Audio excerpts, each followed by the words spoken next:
जय श्री राम। रामेश्वरम मंदिर में दर्शन करने के बाद हम निकल पड़ते हैं मदुरई की ओर और बीच में पड़ता है ये पम्बन ब्रिज। 2.6 किलोमीटर लंबा ये ब्रिज इंडिया का सेकंड लॉन्गेस्ट ब्रिज है। और बस में जाते समय बस वाले भैया ने ये 90s तमिल सॉन्ग लगा दिए, जो कि समझ में तो नहीं आ रहे थे पर एंजॉय पूरा कर रहे थे।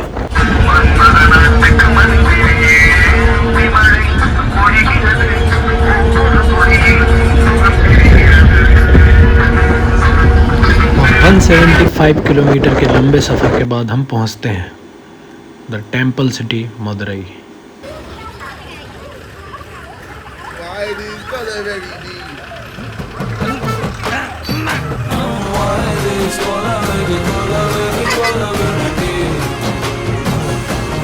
एंट्री अच्छी है लेकिन बैठने का तरीका अभी बड़ा कैजुअल है। कैजुअल का मतलब होता है अनौपचारिक।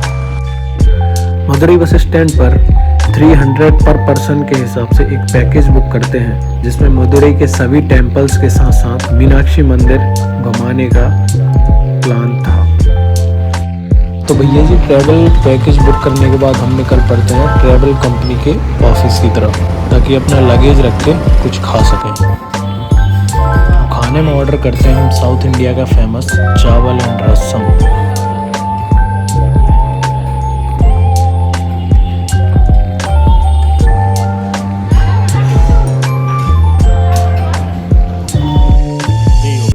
तो भैया जी खाना खाने के 2 घंटे बाद हमारी बस तो आ जाती है, पर बस वाले भैया नहीं आते और वो हमें दिखते हैं पीछे क्या करते हुए, धूम्रपान। इसके बाद निकल पड़ते हैं हम मदुरई सिटी में सबसे फर्स्ट लोकेशन पर, थिरुमलाई नाइकर पैलेस। 1636 में तिरुमलाई एंड राजपूत राजाओं के द्वारा ये पैलेस बनवाया था। इसकी एंट्री टिकट 20 रुपीज़ पर हेड है, जिसमें कैमरे इंक्लूड नहीं होते।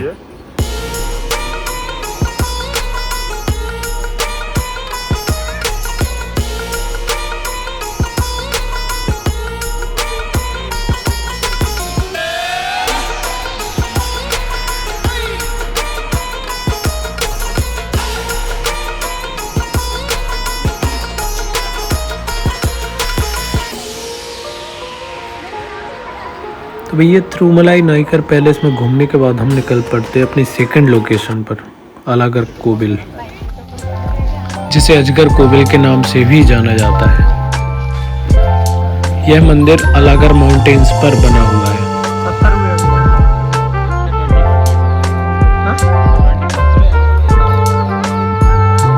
भगवान विष्णु के लिए समर्पित इस मंदिर में पूर्णतः द्रविड़ शैली देखने को मिलती है।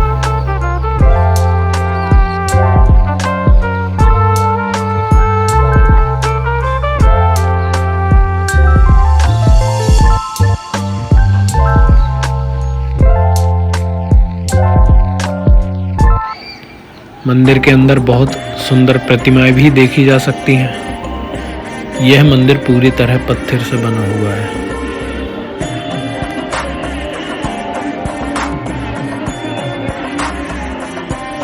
जैसा कि आपको मालूम है, साउथ इंडिया के ज़्यादातर मंदिरों में मोबाइल फ़ोन और कैमरा ले जाने की परमिशन नहीं है, और इसका एग्जाम्पल हमारे साथ यहाँ पर होता है।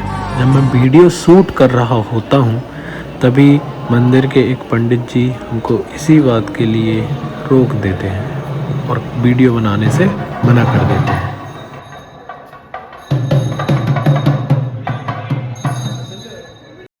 मदुरई में इन लोकेशंस के अलावा कुछ और भी लोकेशंस हैं, जैसे Mariamman dam, Pazhamudir Solai temple, hill station, Vaigai dam, Gandhi museum और सेंट मैरी कैथेड्रल।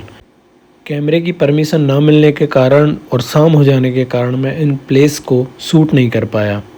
तो आप जब भी मदुरई जाते हैं कृपया इन लोकेशंस को ज़रूर विज़िट करें।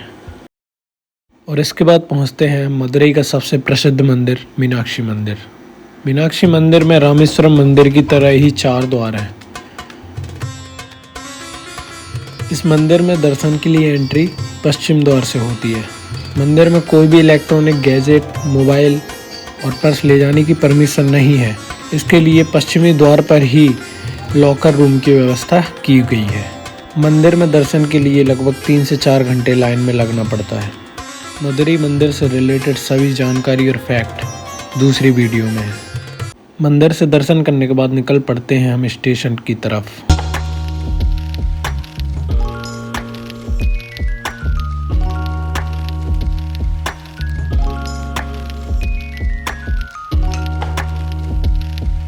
और लगभग सुबह 4 बजे हम पहुंचते हैं Kanyakumari railway station. Kanyakumari railway station India के साउदर्न पॉइंट का लास्ट रेलवे स्टेशन है।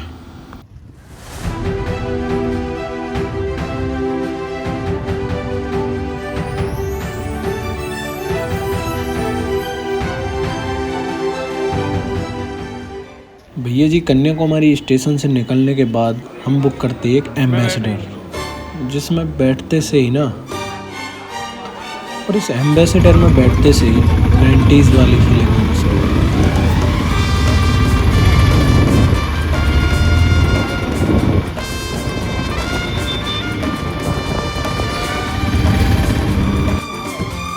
कन्याकुमारी सनराइज और सनसेट दोनों के लिए बहुत फेमस है। सनराइज के लिए विवेकानंद मेमोरियल और सनसेट के लिए त्रिवेणी संगम। और जब हम मॉर्निंग में पहुंचे ही थे तो फिर पहुंच जाते हैं विवेकानंद मेमोरियल सनराइज को देखने के लिए।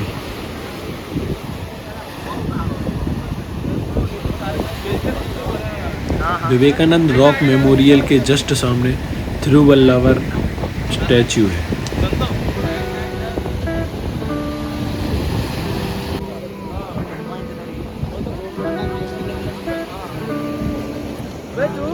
देखो ये क्या है? अरे इधर देखो, देखो समुद्र।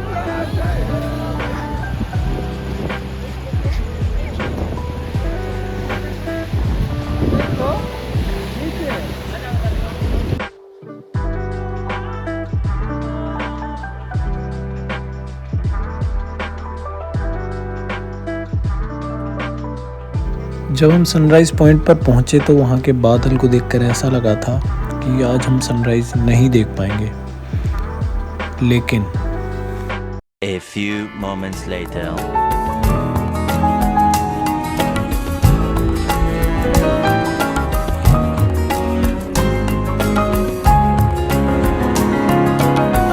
दिन ब दिन बढ़ती गई इस हुस्न की रानाइयाँ, दिन ब दिन बढ़ती गई इस हुस्न की रानाइयाँ। पहले गुल फिर गुल बदन फिर गुल बादामा हो गए, रफ्ता रफ्ता वो मेरी हस्ती का सामा हो गए।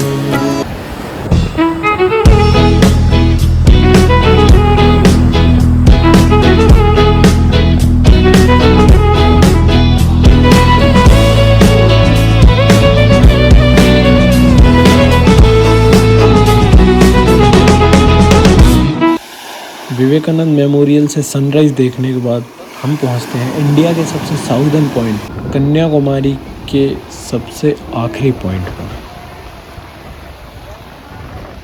और बीच से लगभग 400 से 500 मीटर दूर तक ये रोड पत्थर डालकर बनाया गया है।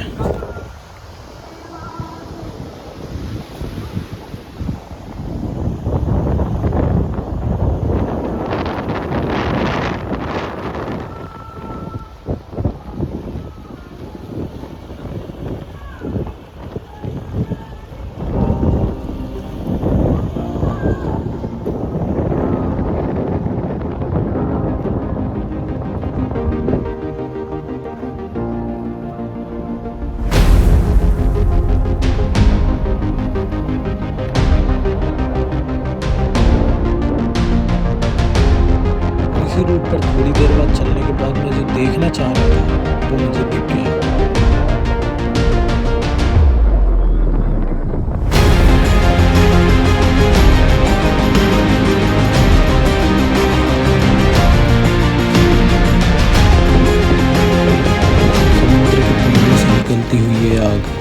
आसमान के ऊपर चढ़ती हुई ऐसे लगती है जैसे कि सामने आग लगी हुई हो। जैसे जैसे मैं ये व्यू देख रहा था, आगे बढ़ने से अपने आप को बिल्कुल भी नहीं रोक पा रहा था।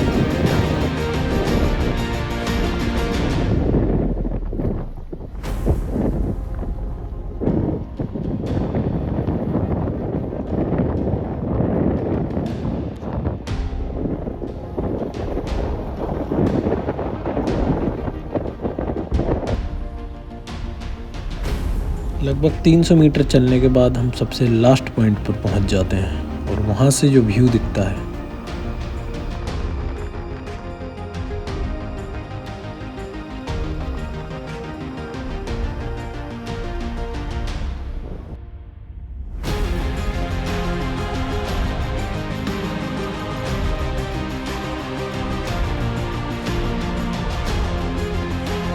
और आज के सनराइज़ का जो व्यू मैंने फील किया वो मेरी लाइफ के सबसे बेस्ट सनराइज़ व्यू था।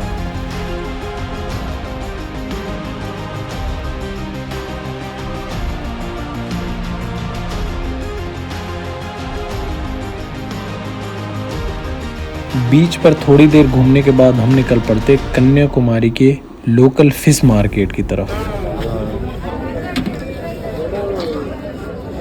ये कौन सी मछली है? बड़ा मीन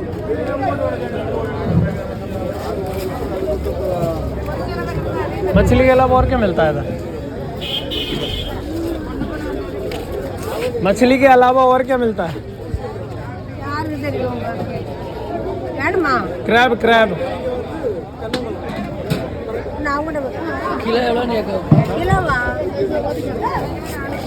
मिलता है?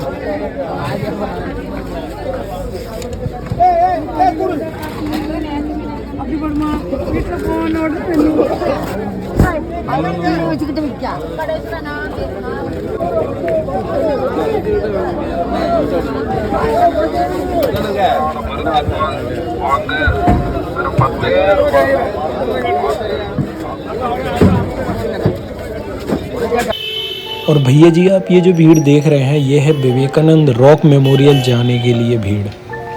इस लोकेशन पर जाने के लिए मॉर्निंग में लाइन स्टार्ट हो जाती है। रॉक मेमोरियल जाने के लिए normal ticket 75 rupee and special ticket 300 रुपी का है। स्पेशल टिकट में लाइन में नहीं लगना पड़ता। और सनराइज़ का जो मेन पॉइंट है वो विवेकानंद रॉक मेमोरियल ही है, बट टाइम की कमी होने के कारण हम वहाँ नहीं जा पाए। एंट्री टिकट लेने के बाद फेरी के द्वारा हमें विवेकानंद रॉक मेमोरियल तक ले जाया जाता है, व वापस यहीं पर छोड़ दिया जाता है। कन्याकुमारी का सनसेट का पॉइंट त्रिवेणी संगम है, जहाँ पर Bay of Bengal, Indian Ocean and Arabian Ocean का मीट पॉइंट है। कन्याकुमारी में इसे घूमने के बाद हम निकल पड़ते हैं स्टेशन, क्योंकि हमें नेक्स्ट लोकेशन पर भी तो जाना है।